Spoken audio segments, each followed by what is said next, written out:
We have two amazing authors today, Lauren Russell and Carolyn Keyes.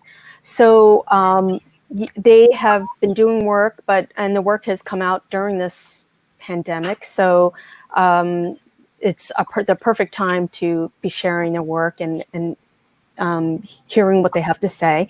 So I will introduce our first reader today, Lauren Russell. Lauren Russell is the author of Dissent, which she actually took the time to fact check at VCCA when she was there. So it goes to show you we all need it. And another book, What's Hanging on the Hush. She's received fellowships from Cave Canem, the Wisconsin Institute for Creative Writing, and the National Endowment for the Arts. Her work has appeared in the New York Times Magazine, the Academy of American Poets, Poem a Day, and the Brooklyn Rail. In the fall of 2020, she will join the faculty of Michigan State University as an assistant professor in the Residential College in the Arts and Humanities and director of the Center for Poetry there. Dissent. Her book Dissent began when she acquired a copy of the diary of her great-great-grandfather, a captain in the Confederate Army. After the Civil War, he fathered children by 3 of his former slaves, including the poet's great-great-grandmother. Russell became interested in the diary's omissions and decided to write into those gaps, finally arriving at a hybrid work of verse, prose, and archival documents that traverses centuries as the past bleeds into the present. So, Lauren, this is so interesting, and I cannot wait to hear. Would you like to talk a little bit about it before you read? I feel like you gave that intro, so maybe I'll just start reading. Okay. Thanks. Thank you, Christina. Thank you to Kim for organizing, and I'm really excited to hear Caroline. I'll say the other VCCA connection. I don't know if you can see the cover. I'm gonna hold it in front of the screen. This is by VCCA fellow Sarah Stefana Smith, this art, and I met her at VCCA, and we've been working toward a future collaboration. So it was really exciting to have her work on the cover too. Yeah, and usually I explain the project, but I don't have to, so I'll just jump into it. I will say my great-great-grandfather's name was Robert or Bob, and my great-great-grandmother's name was Peggy. Dear Robert, dear Redbeard, dear specter of the great white father, dear slaveholder, dear Confederate captain captured at Gettysburg, dear dispenser of land, favors, seaman, procreator of 20 children by 3 sisters simultaneously, dear father of the Negro League pitcher, dear farmer, schoolmaster, landlord, hired hand, grave paler, log roller, surveyor, and manure shoveler, dear singer, dear churchman and circus fan, dear reveler at brigade reunions, dear collector of sentimental poems about loneliness and redemption, dear pointy-eared like Lucifer and bearded beyond Rasputin, dear mythical Jim Crow defier, hero of my grandfather's childhood, who took him on the whites-only section of the streetcar. He claimed this really happened, proclaiming, "These are my grandchildren and they're sitting with me." Dear diarist, dear widower, dear lonesome hunger, dear admirer of well-formed women, dear inscrutable in the tintype beside your favorite half-claimed child, dear tallier of payments, debts, work days, weather conditions, neighbors by name and race, dear borer of wells, dear master of omission. Heard a whippoorwill holler this morning for the first time this spring. Heard a whippoorwill holler, all hands choking cotton. Heard a holler, a whimper. Heard a will whip her. Will heard a whip. Whip or will heard. Herding hers. Whipping herds. Sowing oats. Whipping whores. Stripping cane or. Whelped her, willed her a well and a hold. Dank of the dark of the hell of the hold. Choking cotton. Caught in. A yoke and a pole. Stripped and caned for. Heard her holler, caught her, held her hand to the, whipped out your, held her head to the, whipped out the billfold. Heard a whimper this spring, choked or, heard a holler, a hollowed out hold, whipped to a wheelbarrow, hell bent toward a hole, ripped from a wrapped in a gut-wrench sugar hold. Question. So how did the women feel about this? Answer. Don't guess they had no say. Peggy rises out of sleep through the dream called blue, where all her kinfolks are wading through fields of blue. Even her father left in Georgia, her stillborn brother somehow grown, her niece who stumbled into the fire on Christmas Day and died with the vision of her white dress aflame, the aunt or uncle who ran off or was lost forever to the auction block.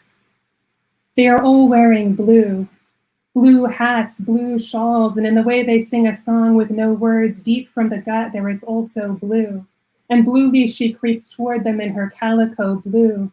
And now there is a dance, they are partnering for the quadrille, and the man they call Bo Peep cradles a banjo, strikes a tune blue. And her petticoat starched with hominy water, and Pris's too. And every time they stop moving for a second, the petticoats pop, and Pris giggles, and in Pris's eyes are flecks of blue. The log train shakes her into waking, black then dark blue, and she reaches for her kerchief blue, and she is stumbling toward the cradle blue and cooing shoo shoo to the baby who is hollering now. One Sunday the preacher prayed, Lord, let us all go to heaven where there'll be no log train. Hoo hoo hoo, and a clinkety clink, whoos, black smoke curling into the half blue. I want to think that when the witness tree leaned into the ledge, it heard her heart stop between one breath and the next. The day they buried Peggy, all the trees were whispering, the chinkapens and loblolly pines. Did she miscarry, bleed to death, while Bob or Plunk saddled the horse, rode miles panting after the doctor in town? Did she recall her mother's 20 pregnancies and bite her lips, her tongue the quilt, and finally the bedpost, lest her daughters hear her scream and come too close? Did she rage deliriously through the shakes, bloat from dropsy or hack through a consumptive fit? Or did she take her own life, swallow strychnine or arsenic, hang herself from a beam, clench a shotgun between her teeth? Peggy sometimes spoke in whispers. Sometimes she did not speak at all, but just said, uh-huh, leaning hard on the last syllable, or sure did, with all her weight on the first. Sometimes, if Bob looked closely, he would see a thought blow across her face. Once he might have tried to squeeze it out, but a woman is not sugarcane you can run through a mill, its secrets easily expelled. Peggy. Today I plucked a whippoorwill from down the bottom of the well. Her neck was broke, but still she hollered out her name. Get. The burst of freedom came in June. Go yonder way, I said. Once when she was 16, Peggy finished cooking the hominy and drew pictures with ashes left on the hearth. When the Genographic Project says I am more Scandinavian than African, I don't know how to feel about it. If I went to Denmark in this skin, this smoking cyclone crown of frizz, and declared the findings, who would they convince? I'm told I am more Scandinavian than African and wonder where this belongs in the half-built book I am no longer living in. Bob Hubbard was always gathering moss for the mudcat chimneys he raised over Polk County. A county surveyor knew where lines bent. Did he leave behind a genetic map? Bob came through and made everyone kin, one of my cousins laughs. From Emma Haynes' History of Polk County, 1937. When the camp was established at Moscow, every house was closed and Negroes paraded up and down the streets. The next morning, 4 Negroes were found hanging from a tree. The Ku Klux Klan would control the Negroes and did to a great extent, but the citizens were kept in constant fear of a Negro uprising. Oh, that people loved peace rather than war. In the book I built, where I no longer live, some nights hummings in the walls, not wind hissing through chinks, but a human song that shifts in sleep and dips into a low diphthong. Peggy. That moon ain't hiding, clouds a shawl, moon's cold as brass tacked upside night's frock. Pin your tears to her, they'll sing like chimes, or ghosts that cry. Sometimes I feel I'm almost gone. Ghosts charred in dead men's lust. Think I'm some fool, got brains of shucks. Since freedom I've been through the toughs. See, one moon casts your shadow twice, once toward the bottomland, once toward the pines. The wind's right smart, but moon, she's sly. Look, lightning bugs, they spark, but they cannot catch fire. Thank you. Wow, that was beautiful.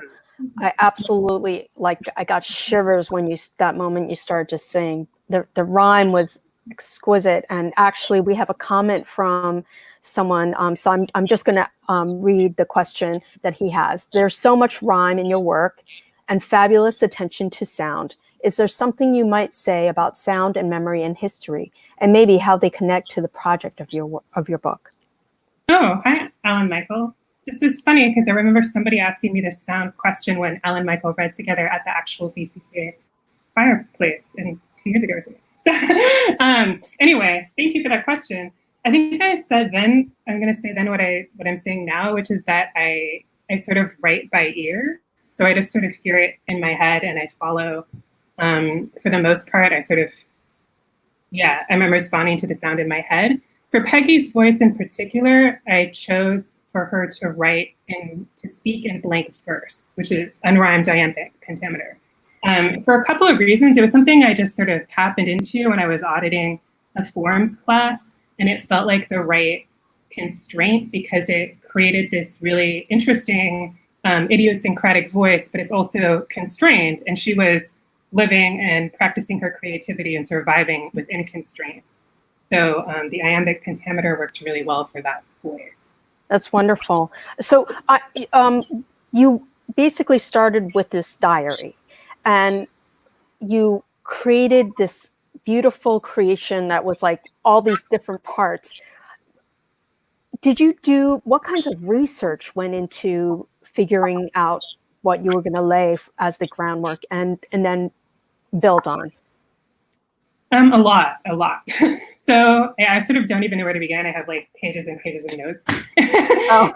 Back of the book, I looked at a lot of the WPA during the Depression recorded a lot of ex-slave narratives. So there were like 2 volumes of Texas, just devoted to Texas. I referred to those a lot. And there's also some recorded through the Smithsonian American Memory. You can hear a few actual audio recordings of former slaves. I listened to a lot of those. I did a lot of archival, a lot of it is electronic archival work. There's a lot you can find on like ancestry.com. That's as far as census records, military records. I had a wonderful afternoon that I got to actually spend with Hubbard's Confederate War records in the reading room of the National Archives, which was really special. And a lot of times I would just like write or call archives and ask them to send me things. And I also traveled to Texas with my parents, who I think are in the audience, and we met a lot of relatives, some of whom I didn't previously know we had. So that was really a fascinating outcome of the project, and also met local history experts in Polk County, Texas. So you reconnected with family you didn't know of before. That's so awesome. Yeah, it was like the effective investigative poetry was actually living with the project, became part of the project, and all these sort of things that came out of it. So yeah. That's cool. Wonderful. So we're going to have more of a discussion, but first let's get Caroline on, and then what we'll do is we'll hi Caroline. So Caroline Keyes loves the alphabet, but uses music to tell the whole story. Voted Best Musician in Missoula Independent 2018 Readers Poll, she shared the stage with Dwight Yoakam, the Decemberists, and the Lumineers. Her writing has appeared on the Montana Public Radio and in New Nowhere and Eudora Welty Portrait Reader Project from the Bitter Southerner. She loves to help students find their voice and has done so in poet in residence for Missoula Writing Collaborative in the Flathead and Fort Belknap Indian Reservations, and in Havre and Missoula, Montana. In 2020, she was nominated for a Pushcart for a piece about teaching poetry, published in Whitefish Review. Key's latest music project, Junior, recorded an album during January 2020 and had hoped to play a series of fundraising concerts in order to complete production of the album. Alas, the plan was not to be. The group played one successful live stream, which funded a music video that has done well. Still working, she is to raise funds to finish the record. So everyone, please welcome Caroline Keyes. Hi, thanks so much, Dina. So much, Lauren. Oh man, what a treat to listen to your words. Gosh, as a musician, I just was bouncing right along with the rhythms of your work. Yeah, I can't wait to buy your book.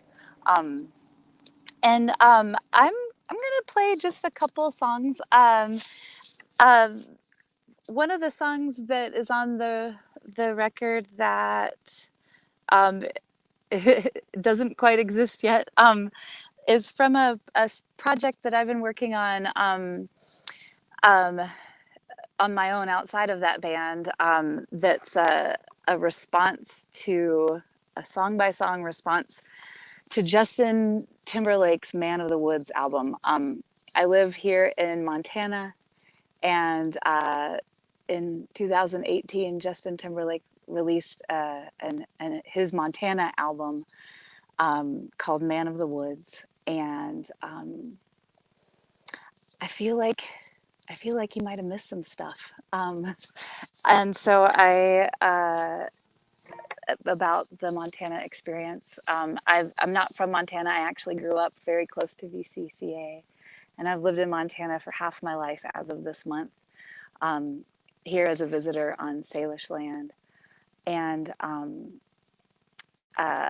anyway, so I took Timberlake's album as a structure, and there's 16 songs, and I'm taking each of his titles and then writing my own song about my own Montana experience with Justin Timberlake's titles. So this one is called Midnight Summer Jam, and when I thought about a midnight summer jam in my experience, I thought about the fact that I don't know, I was always awkward in my 20s, and never was like a sexy dancer. And that seemed to be the way that all the ladies were finding a partner. And the way that I was trying to find a partner was by playing music outside the bar at 3:00 in the morning. And it never really worked. So this is kind of a panorama of that. And yeah, so Midnight Summer Jam, part of my Justin Timberlake project, but also part of the album that Junior is hoping to release. So it goes like this.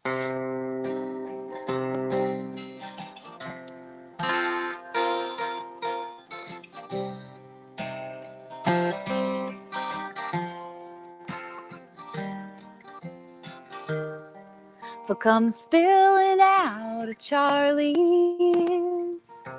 any minute now, any minute now. And someone should take her car keys. She'll probably hit a cow. They're all black anyhow. It's after 2, but I ain't tired. So throw another table leg on the fire. And I'll play the songs you like, jukebox until first light, 'cause I never was a dancer.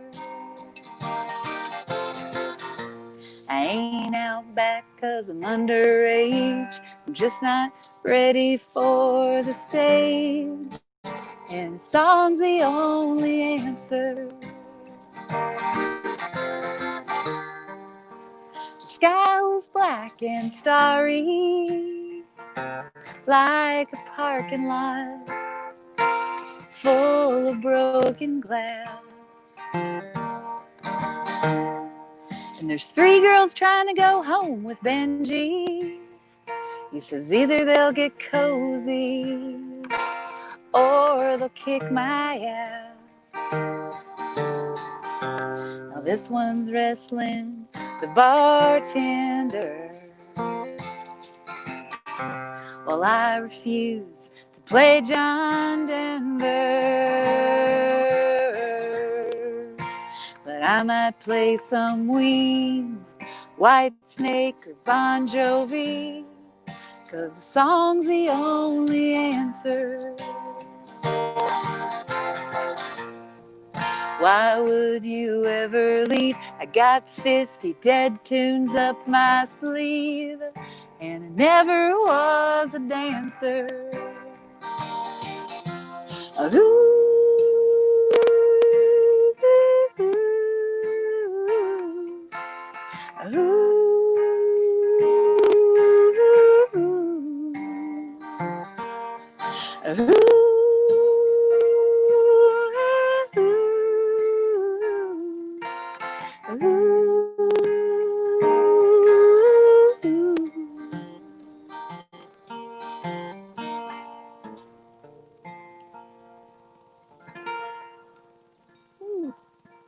A little out of tune. Okay, so that's one song. I'll play one more. Yeah, that's the midnight summer jam. And then the other tune I'm gonna play is one that I wrote at VCCA a couple years ago. And it's I need to tune this thing. It's on a record called Mean to Stay, and I wrote most of that record at VCCA. Gosh, between like 2013 and 2015, 16. God, and it's just the time and space in that place. Man, I don't know. I'm a kind of a collaboration junkie, and getting to go to VCCA, I mean, I always end up in cahoots with somebody when I'm there, which is great. But it's really just been such an amazing resource for me to get my own work done. So thank you to all y'all on the staff there and the board. What you do is a big deal for all of us. And I've been trying to really, like, during this time, just employ some of the structures that I would give myself while in residence. I try not to look at electronics before noon. It doesn't always happen.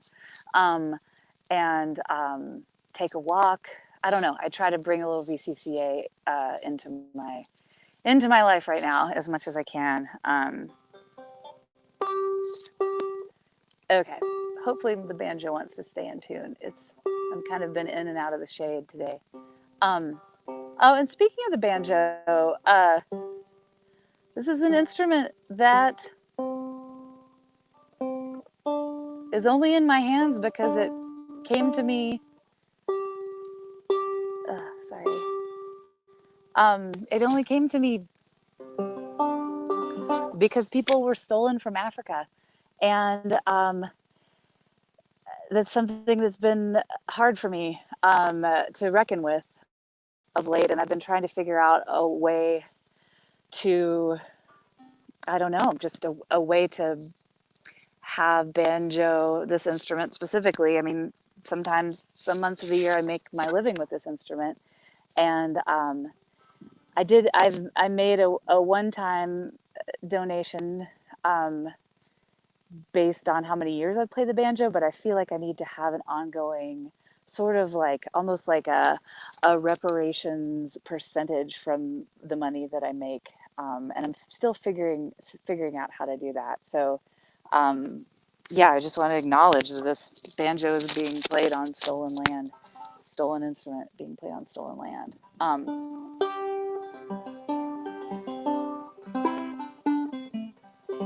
Okay, and with that, a love song.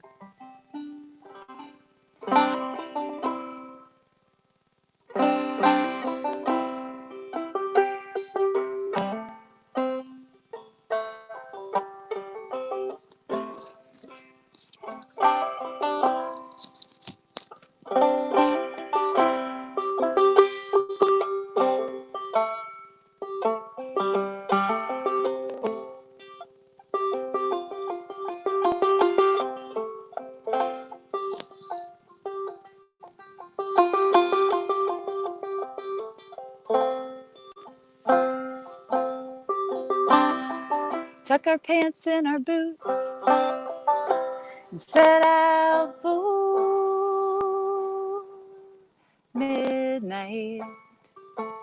Our twirling tongues picking locks.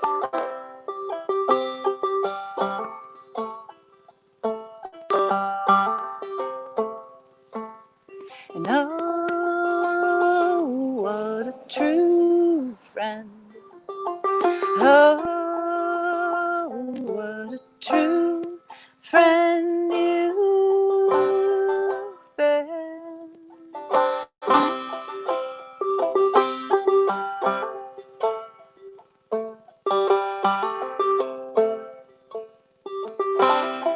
If we can carry a tune, then we can bear this load. And oh,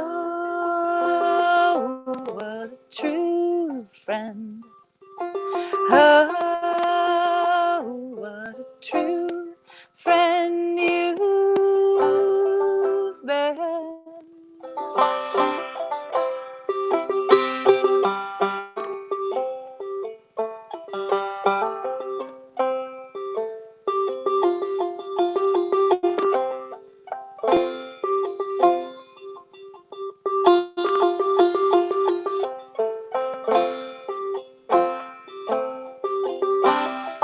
Now the valley below is filled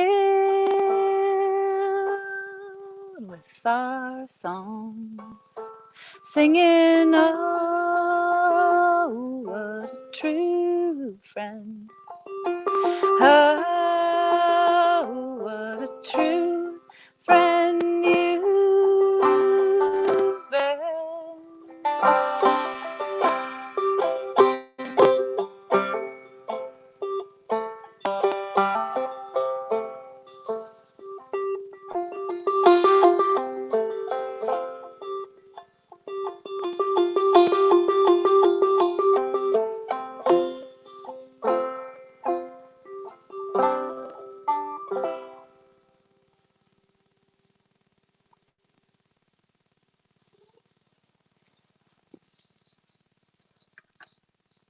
Okay, that's what I got. Caroline, that was so beautiful. That was absolutely lovely. Thank you. It really was like we were around a fireside listening to you guys. It's just been beautiful. Thank you so much. I'm just blown away by you guys. That was beautiful. That music can make anything better. It really can. I just feel like with COVID and everything, it's like without art and without music, where would we be?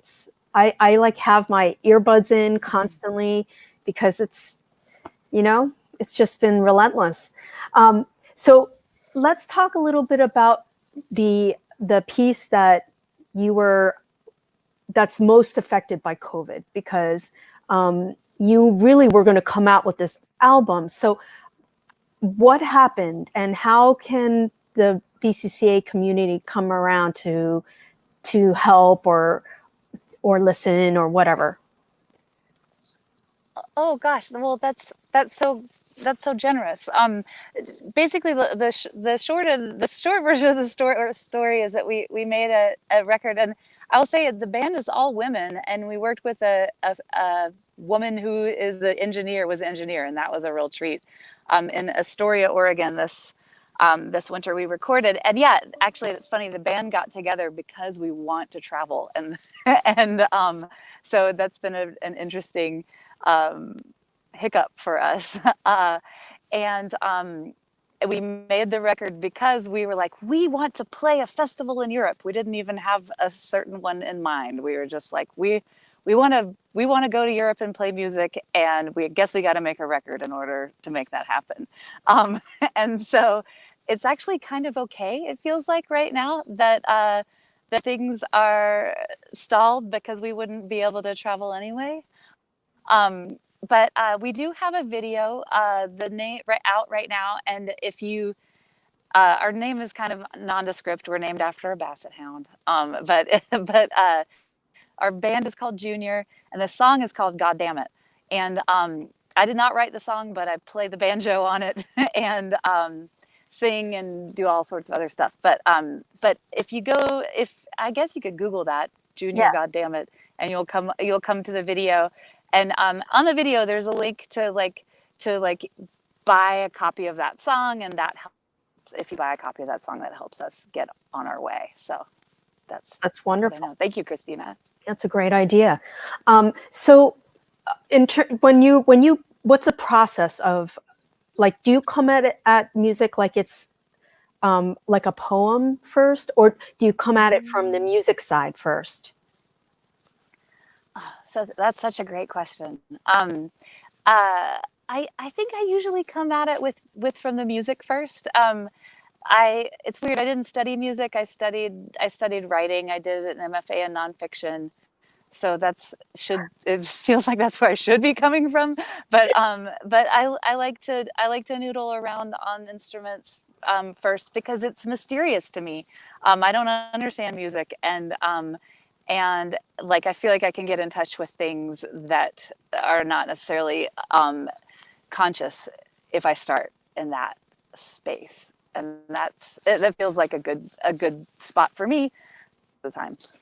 Wow. So when you were at VCCA, did you like meet with everyone and then did it help to get ideas from everyone in the group, or, for your upcoming work? Oh yeah, oh definitely. I mean, hearing other people's work and just interacting with fellows is always a very fruitful experience for me. Also, bananagrams. I learned how to play bananagrams at VCCA, and that is always a thank you, Claire. Woo, thank you. That's always a fun kind of way to get out of your conscious mind, in my experience. But yeah, and I usually would end up, working in some way with the other fellows there, and that was always a great joy. And I hope that it happens again for me. I hope that I'm so lucky. It feels like when you're singing, like, what, you have a lot of fun doing it. Like, do you get into that space and create from like joy? And you know what I mean? Right? Oh, gosh, that's so funny. I mean, I definitely, it's terrifying to me to play music alone. Like, that it's kind of playing with other musicians is kind of the way I relate in the world. So that's an interesting thing. Is maybe, I don't know. Sometimes I think my songs are really, really sad, but yeah, I don't know. Yeah, maybe there's some joy, and I like it when there's some humor in there too, as well as the sad stuff. Um, but yeah, but definitely, like, when I am writing, I'm absolutely leaving space for other sounds. I play a lot with someone who plays pedal steel, and just different instruments. I try to leave a lot of space in my songs, so it might have sounded really bare when I was playing on my own Oh just no, then. it didn't sound bare. It was lovely, lovely. Mm. All right, so maybe we should have a more open discussion right now. Is that possible, Yes. Kim? Yeah, perfect. Hi. So what are you doing with your work right now during this COVID epidemic? I know, Lauren, you probably would be on a book tour, but you're probably not. So what are you guys doing instead right now? Lauren? Well, this month, I'm trying to do this poem a day challenge, which I haven't done absolutely every day.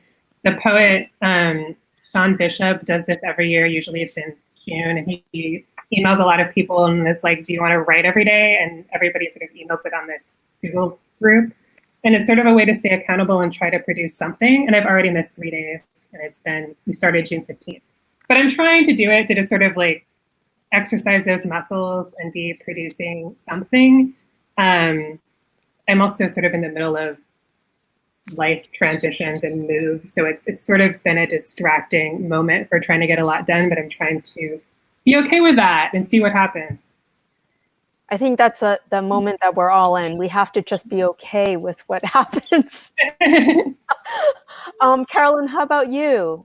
What have you been doing during this COVID pandemic?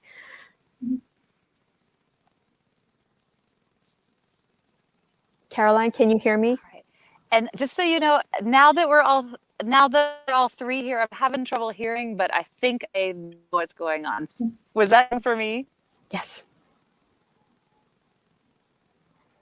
It was. Can you Oh, hear? okay. Sorry. Yeah. You know, I'm now that we're all three here, I'm having trouble, but I think you were just thinking about what I'm up to during COVID.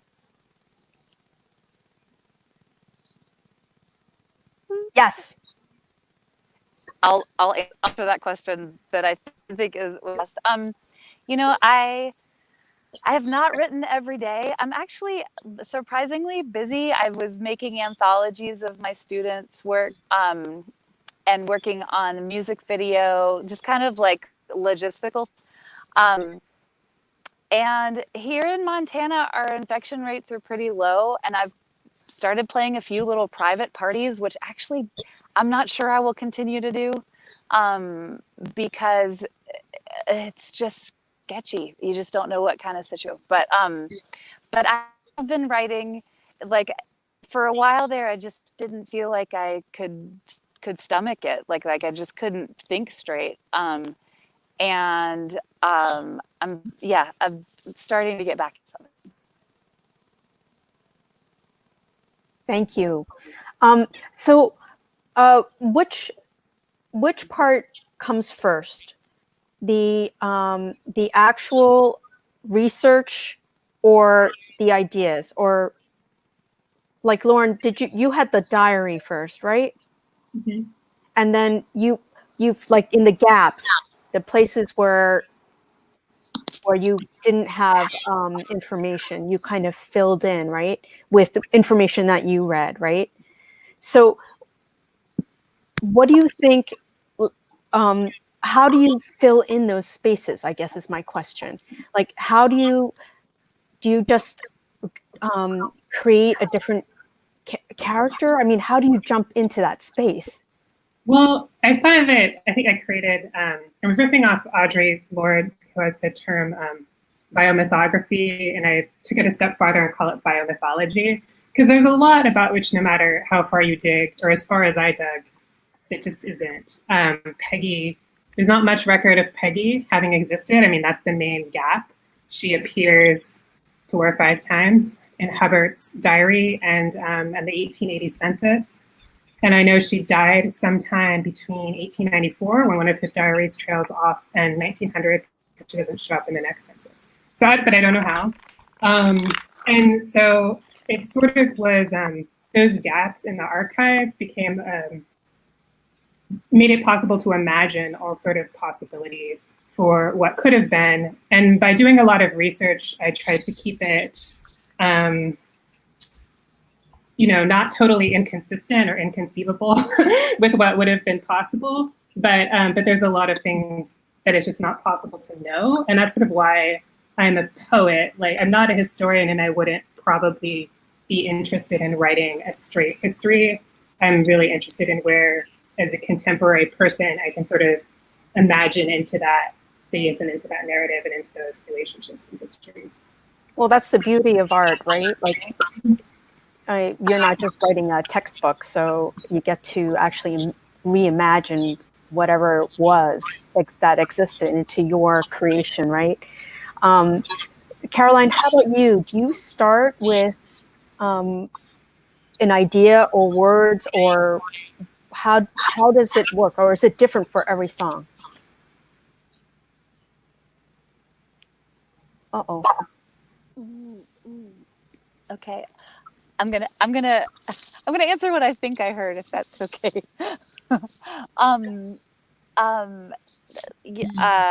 Yeah. Where does it come? Where does that come from? And it's interesting to hear Lauren talk about research. I definitely feel like I have to do a whole lot of reading in order to start writing, and sometimes it takes me to the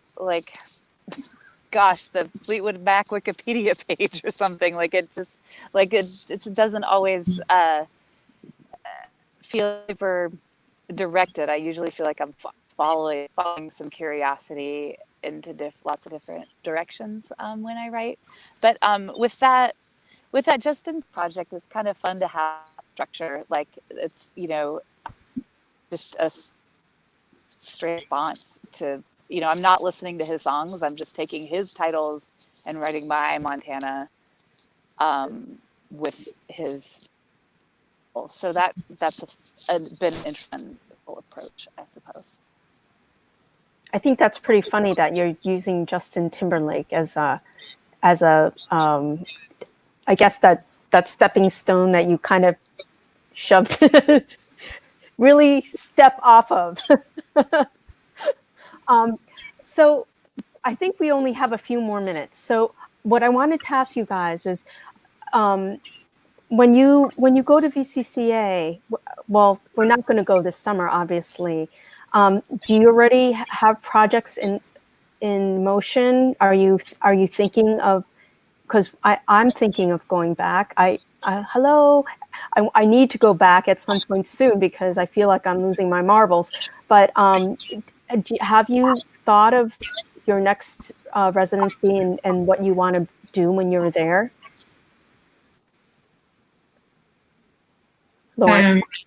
Okay, I have this half finished manuscript that I really haven't had the headspace in the pandemic to work on. And I think that was what I was imagining I was going to be doing this summer. And of course, that's not happening. But whenever I find myself at my next residency, I'm hoping I'll be able to work on that. But who knows, maybe something else will have happened that I can't know about that I'll be really excited about. How about you, Caroline? And I hate this, but I hear the question, but I think that it was the future. Is that thumbs up? Is that okay? Okay, it was about what's next. Okay, thanks. So sorry. I have no idea, really. Yeah, I mean, I still have 8 more songs to write on the Timberlake project. So if VCCA is up and running and is willing to give me space to work on that, I would love to. That would be nice. Finish that project one of these days. But yeah, that's where we are now. It's kind of wide open. Well, I just want to say thank you guys. This has been a wonderful evening. You know, the music is so strong. Like literally, I got goosebumps when Lauren was reading her poetry, and then there was that moment when you were singing, and it was I really have to listen to more music because I just was so blown away by that moment. And honestly, you guys are tonight was amazing. I'm so honored to be here with you guys. It was a wonderful evening, and I cannot wait to get your book, Lauren. I really cannot now. So I will see you guys soon, and thank you very, very much. And thank you everyone out there for joining us, and see you all soon.